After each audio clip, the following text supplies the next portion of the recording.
vocês estão? Tudo bem? Com esse tema tão interessante sobre garantia de obra, né?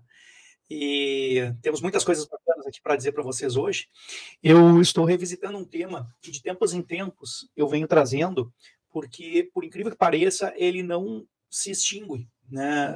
Não porque as pessoas tenham dificuldade de compreensão, não nada disso. É porque realmente é um tema que é muito debatido e quando surge o caso concreto, eu percebo que as dúvidas aumentam. Quando a gente tem realmente um caso para resolver, parece que dá uma certa insegurança em alguns colegas para saber como é que deve encaminhar essa solução. Então, eu acabei pincelando aqui um questionamento de uma colega da nossa turma, né, que estava lá no Pergunte ao Professor. Retirei ali um questionamento, vou ler para vocês a pergunta, que ela vai poder nos ajudar a guiar a exposição hoje, e aí nós vamos poder conversar, né, sobre essa o famoso tempo da garantia de obra, certo? Tema muito importante e um tema que realmente não se esgota nunca. Gente, como é que eu posso... Vamos começar pela pergunta, tá? Vamos começar pelo questionamento, que eu acho que vai nos dar um norte de como as dúvidas podem surgir, né, a partir dos questionamentos. Então, deixa eu localizar aqui. Então, quem fez a pergunta... que bom que está aí presente na aula. Ó, foi a Rosângela Junqueira. Acabei de te dar oi, né, Rosângela? Que legal. Foi o teu questionamento que eu separei, tá? E é bem diferente, realmente, o caso da Rosângela. Não é um caso tão simples assim para a pessoa solucionar, né, de bate-pronto. É um imóvel com mais de 12 anos, tá? E tem problemas estruturais, né, graves rachaduras. Ela conta o seguinte, que uma determinada senhora, né, que não é identificada, a gente nunca identifica, que é só para fins acadêmicos mesmo, né, de estudo, de pesquisa, adquiriu um sobrado, né, novo, né, uma construção, que foi individualizado na matrícula, né, consta a venda, então, né, de um construtor para essa senhora, né, que ela chamou de senhora A, e o construtor de construtor X. Passados 12 anos, em janeiro de 2022, essa senhora vendeu, né, para a cliente da Rosângela, dizendo que havia umas pequenas fissuras na parede, né, mas que era tudo muito normal, assim, não tinha nada de problema. Como o imóvel ele tinha sido pintado, não aparecia nada. A cliente financiou com o banco, né, uma parte do valor de compra, né, e menos de 7 meses passados da aquisição, graves rachaduras começaram a aparecer nas paredes. Parece que é um problema realmente estrutural. Aí a Rosângela orientou que fizesse um laudo, muito bem, com um engenheiro, né? E já passou um ano da aquisição, tá? Isso é ruim, né? E a construção já está com 13 anos, ok? Aí ela pergunta, como fica a questão dos prazos? É 5, é 10? Né? Tem possibilidade de indenização? Devo usar? Que tipo de mecanismo devo usar? Antecipação, produção antecipada de provas, etc. e tal. Né? Ela está confusa com esses danos estruturais e as verdadeiras responsabilidades. Realmente um caso bem difícil. Qual a responsabilidade do construtor? Né? Qual a responsabilidade da vendedora? Né? Então ela traz à tona, né, uma série de dúvidas relacionadas a isso. Tá? Perfeito, acho que é isso. O principal é isso. Não é tão fácil responder pontualmente, por isso que eu resolvi trazer esse caso para a gente debater na aula, que eu acho que ele vai enriquecer bastante aqui os nossos estudos. Então vejam só, pessoal, que caso difícil, né? Porque, na verdade, além dos prazos já terem transcorrido de uma maneira assim muito distante, ainda existe uma dúvida técnica. Eu vou começar pela dúvida técnica, porque eu tenho bastante experiência com isso, e às vezes a gente pode, né, cometer alguma falha de não advertir, de não orientar bem o nosso cliente, e às vezes ele ingressar com uma ação que tenha poucas chances de êxito.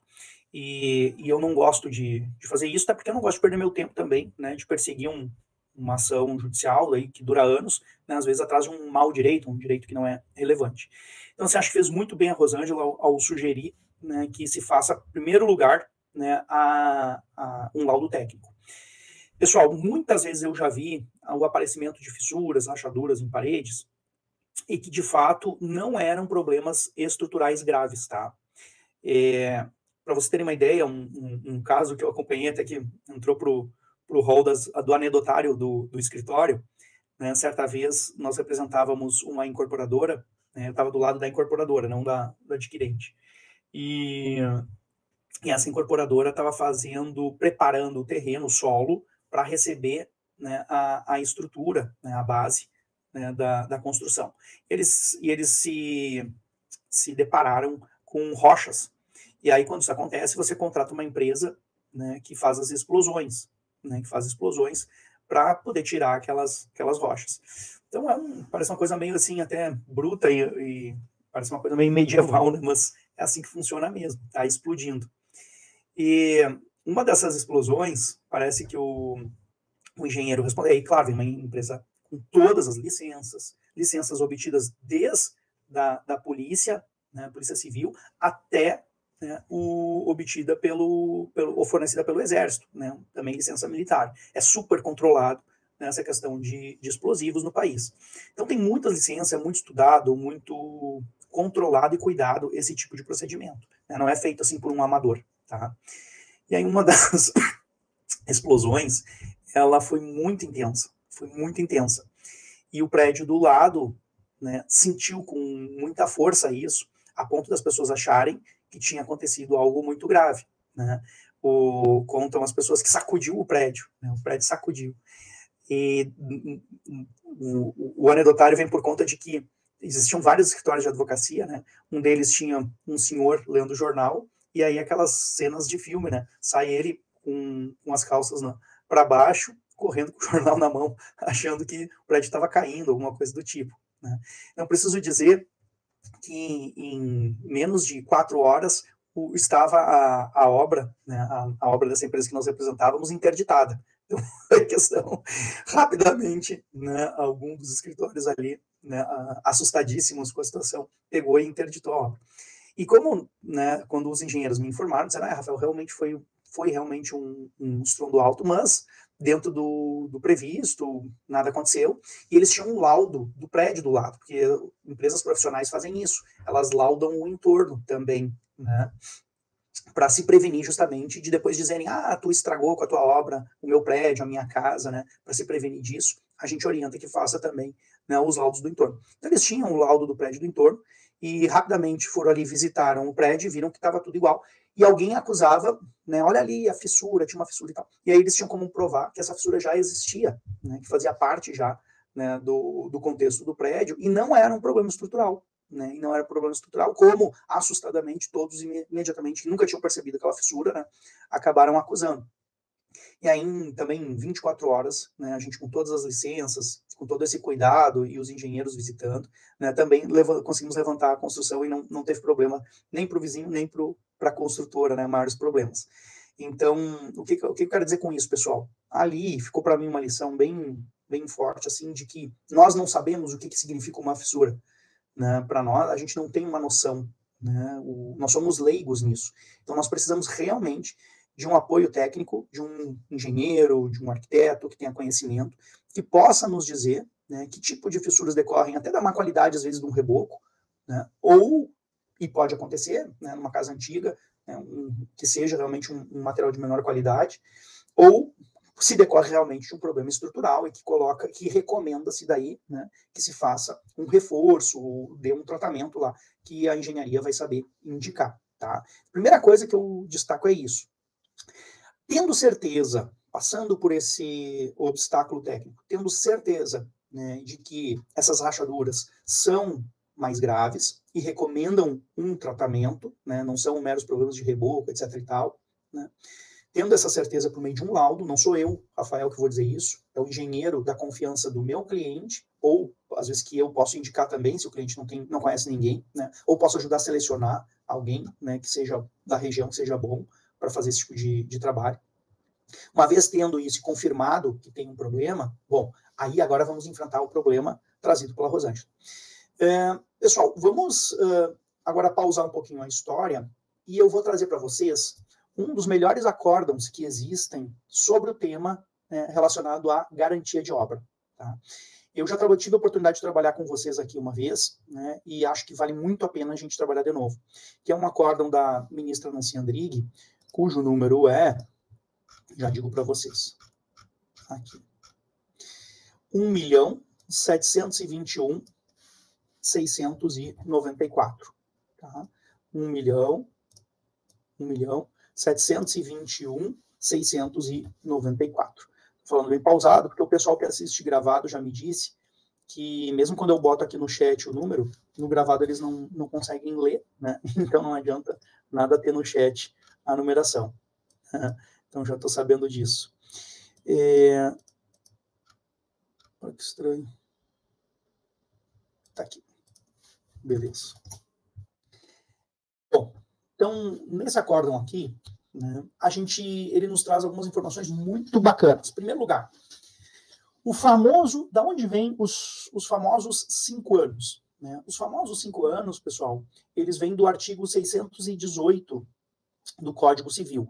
Né? E esses 5 anos, o 618, ele diz o seguinte. Deixa eu separei ele aqui para nós. Sim. Os contratos de empreitada de edifícios ou outras construções consideráveis, então não pode ser uma meia água, né? Tem que ser construção de uma casa, de um edifício. O empreiteiro de materiais e execução responderá, durante o prazo irredutível de 5 anos, pela solidez e segurança do trabalho, assim em razão dos materiais como do solo. Acabei de falar desse exemplo, né, da preparação do solo com as explosões. Então, daqui que vem os famosos 5 anos. Qual a natureza deste prazo? Qual a natureza deste prazo? Primeira pergunta que eu lanço para vocês. Bom, a ministra Nancy Andrighi esclarece que a natureza deste prazo é garantia, certo? Não se trata nem de prescrição, nem de decadência, e sim de uma garantia da obra. Tá? Então, durante o período de 5 anos, acontecendo algum fato que demonstre, né, uma falta de solidez e segurança, nós teremos a garantia do construtor irredutível. Não basta, ele não poderia em contrato reduzir esta garantia de forma nenhuma. Tá? Então é daqui que vem os famosos 5 anos. Ocorre que uma coisa que sempre confunde as pessoas é o outro prazo, que é o prazo de 10 anos. De onde vem o prazo de 10 anos? Bom, o prazo de 10 anos, aí sim, é um prazo prescricional. Qual é o prazo de 10 anos? Para ingressar com que tipo de ação? A ação para reparação de danos. A ação para reparação de danos tem prazo de 10 anos. Então, vamos organizar agora, né, essa lição. Dentro da garantia de 5 anos, uma vez que aconteça um vício, dentro da garantia de 5 anos, uma vez que aconteça um vício, existe 10 anos para buscar a reparação, certo? Esta é a lição que é trazida no acórdão. Ocorre que isso sempre foi assim, tá, pessoal? Tanto que nós temos uma súmula no STJ, né, que é a súmula 194, que ela é lá da época do Código Civil de 1916, né, o nosso código atual, como vocês sabem, é de 2002. Então, lá da época do 16, que também tinha um artigo que era correspondente ao 618, né, se dizia o seguinte, que prescreve em 20 anos a ação para obter do construtor indenização por defeito de obra. Então, a indenizatória, ela sempre teve, a indenização por defeito de obra, ela sempre teve a prescrição máxima. Ah, mas a súmula fala em 20, Rafael, por que nós estamos falando em 10? Porque o artigo 205 do Código Civil de 2002 reduziu a prescrição máxima de 20 para 10. Então, nós não temos mais a de 20. A súmula é só adaptar ela, né? Onde se lê 20, leia-se 10. Então, isso sempre foi assim. Tá? Sempre foi dessa maneira. Ok? A súmula é 194. Tá? A súmula do STJ, enunciado 194. Então, pessoal, qual que é a grande questão que surgiu? Surgiu um parágrafo único no 618 que não tinha na época dessa súmula, não tinha no código anterior. Esse parágrafo único, ele diz assim, ó, decairá do direito assegurado nesse artigo o dono da obra que não propuser ação contra o empreiteiro nos 180 dias seguintes ao aparecimento do vício ou defeito. Então, inovou o Código Civil ao incluir um prazo decadencial, certo? Ao incluir um prazo decadencial. ok? Então é isto, né? Surgiu um prazo aqui decadencial para o exercício da garantia. Então, como é que a gente interpreta isso, meus amigos? Nós interpretamos da seguinte maneira. Dentro da garantia de 5 anos, durante 5 anos, a obra está garantida. Imaginemos que no 4º ano surgiu o defeito da obra, ele se manifestou. Então, né, normalmente esses defeitos eles estão ocultos. Então, lá no 4º ano ele se manifestou. Da manifestação desse defeito, a pessoa tem 180 dias, prazo decadencial, para tomar as suas providências. Bom, no entanto, aqui tem uma pegadinha. Tá? Aqui tem uma pegadinha. Existe uma corrente que defende exatamente isso que eu acabei de falar agora. Mas existe uma outra corrente, que é a majoritária, que defende o seguinte: dentro dessa previsão decadencial de 180 dias, estão inseridas as hipóteses de enjeição ou redução do preço. Olha que interessante isso, pessoal. Lembram-se lá da redibição e da quanti minores? O que significa isso? Quando eu recebo um imóvel e eu posso devolvê-lo por um defeito, porque é um defeito estrutural, eu posso tomar a decisão de devolvê-lo. Né? Então, essa é a redibição, essa enjeição, não aceito, né? Então, esse produto com esse defeito. Ou quanti minores, que é abatimento do preço, o abatimento do preço. Pois bem, a doutrina, majoritariamente, e a jurisprudência do STJ acolheu esse entendimento, de acordo com a lição do acórdão que nós estamos estudando, da ministra Nancy Andrighi, de que esse dispositivo, o parágrafo único, ele diz respeito às hipóteses de redibição e de quanti minores. Não diz respeito à indenização, porque, segundo ela ensina, ela leciona, o prazo indenizatório, ele é de 10 anos. Bacana? Então, dependendo do pedido que o nosso cliente deseja fazer, a gente opera em decadência ou não. Então, vamos pensar aqui no caso, agora vamos pensar aqui um pouquinho no caso da nossa querida colega Rosângela, né, que nos trouxe essa questão. E nessa questão, então, ela tem os prazos já muito esgotados, né, muito esgotados. Por evidente, como esse problema apareceu no 7º mês, né, já se passaram, né, estes 180 dias, correto? Então, para fins de devolução, se o objetivo do cliente fosse devolver o imóvel e pegar o seu dinheiro de volta, ou pedir um abatimento no preço, o pedido da inicial fosse um desses dois, né, ela teria já frustrada a passagem do tempo, né, decadencial. Mas sobrevive ainda o prazo de indenização. Olha que interessante. Né? Sobrevive ainda o prazo de indenização. Tá?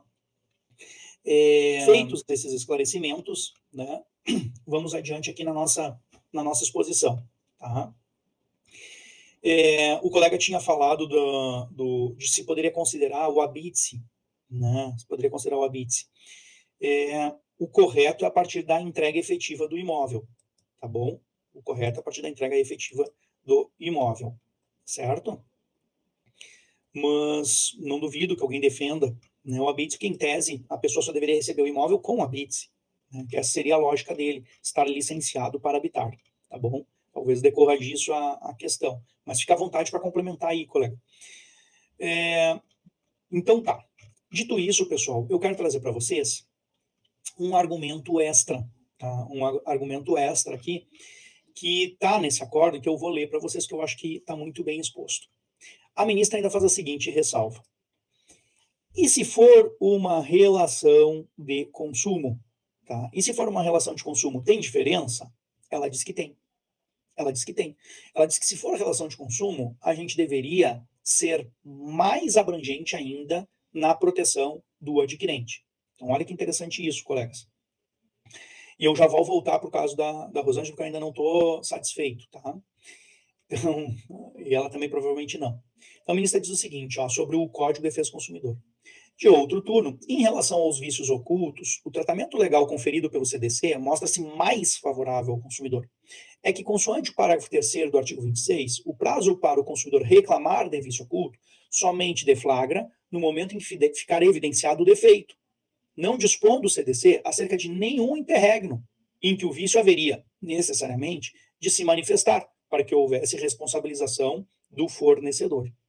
Dessa maneira, em se tratando de construção, mesmo não havendo no CDC qualquer prazo específico de garantia dos trabalhos, como ocorre no 618, né, em relação à solidez e segurança de edifícios e outras construções consideráveis, possui o consumidor proteção mais abrangente, haja vista que estará resguardado de vícios na obra, ainda que estes surjam após o prazo de 5 anos do recebimento. Olha só o que ela está dizendo, que para o consumidor, ela entende que não está restrito o consumidor à garantia de 5 anos para o aparecimento dos defeitos. Segundo o entendimento dela, o consumidor poderia utilizar a quanti minores e a rejeição, mesmo se depois dos 5 anos tivesse aparecido esse defeito, porque o CDC não cria essa restrição.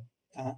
A princípio, a qualquer momento em que ficar identificado, diz ela, que ficar evidenciado, o defeito poderá o consumidor enjeitá-lo, desde que o faça dentro do prazo decadencial de 90 dias, o qual, inclusive, pode ser suspenso pela reclamação do vício junto ao fornecedor ou pela instauração de inquérito civil. Então, Rosângela, respondendo à tua pergunta, né? Será que a tua cliente poderia estar se valer do CDC? Poderia em relação à construtora, poderia em relação, né, ao engenheiro. Só não poderia em relação ao vendedor, que o vendedor já é alguém que comprou desta construtora, tá? O problema dela, me parece, é que eu não sei se ela registrou a reclamação dentro dos 90 dias, né, a essa construtora, tá? Ela teria que comprovar que ela fez essa reclamação dentro do prazo dos 90 dias da constatação deste defeito, ok? Então, vamos adiante. Tá? Há que se acrescentar ainda que no sistema do CDC não há limitação quanto à natureza dos vícios apresentados no imóvel, se relacionados à solidez, segurança da obra ou não. Tampouco restrição à magnitude do empreendimento, se construção de grande monta ou não. Ademais, para além da possibilidade de redimir o contrato ou pleitear o abatimento do preço, alternativas que vigoram no Código Civil para vícios ocultos, o CDC coloca à disposição do consumidor uma terceira opção, consistente na substituição do produto ou na reexecução do serviço, conforme está lá no 18, parágrafo 1º, e 20, inciso 1. Então, olha só que legal, né, pessoal? Nós ainda temos mais este reforço argumentativo quando a gente trata da relação de consumo. E em relação à vendedora, Rosângela, né, em relação à vendedora, entendo eu que em relação a vendedor A, ou vendedora, não sei quem é essa pessoa, né? A gente chamou de pessoa A, aí nós poderíamos aplicar o vício redibitório. Né? O vício redibitório está lá no artigo 445 do Código Civil, que diz assim, ó, o adquirente decai, direito, de novo, decadência, né? Decai do direito de obter redibição ou abatimento do preço, no prazo de 30 dias, se a coisa for imóvel, e de 1 ano, se for imóvel, contado da entrega efetiva. De novo aqui a entrega, viu, Moacir? Contado da entrega efetiva. Se já estava na posse, o prazo conta-se da alienação reduzido à metade. Então, assim, ó, da onde vem, então, nossa pergunta inicial, né? Garantias e tal. Da onde vem 1 ano? Da onde vem os 5 anos? Da onde vem os 10 anos? Está aqui, né, pessoal? Acho que agora ficou um panorama mais completo das questões. Então, o 1 ano é do vício redibitório da entrega do imóvel na venda entre particulares. Uma vez vendido entre particulares, eu aplico a regra do vício redibitório aqui que eu acabei de ler. Né? Pode devolver o imóvel dentro de 1 ano. No caso, né, da responsabilidade pela construção, ou seja, a construtora, aí eu aplico a garantia de 5 anos para fazer a rejeição ou o abatimento do preço. E se eu não tiver tido, e claro, com aqueles 180 dias, né, dentro dos 180 dias, a partir do momento que eu me dei conta do defeito. Perdi tudo isso, tenho eu ainda o prazo de 10 anos, né, o prazo de 10 anos para pedir a indenização. Será que agora ficou mais esclarecida essa questão, colegas? O que vocês acham? Só deixa eu fazer uma última leitura, né? Quando o vício, por sua natureza, só puder ser conhecido mais tarde, o prazo contar-se-á do momento em que dele tiver ciência. De novo, né? De novo, esse prazo de 1 ano do redibitório, né, mesmo entre pessoas, entre civis, ele vai contar, né, do momento em que foi possível ter a ciência, tá? Ter a ciência, ok? Então, assim, ó, Rosângela, o prazo de 10 anos ele vai contar, né, do momento em que você teve ciência deste defeito, mas se ele estiver dentro do prazo de garantia, ok? Dentro do prazo de garantia. Eu vi que o teu caso aqui, a tua cliente perdeu muitos prazos, né? Muitos prazos, porque deixa eu até ler de novo aqui o teu relato, né? Porque, na verdade, no 7º mês da aquisição, ela já teve ciência dos problemas, né? E quando ela comprou, já tinha 12 anos a entrega do imóvel. Então, olha só que difícil esse caso. Perdão.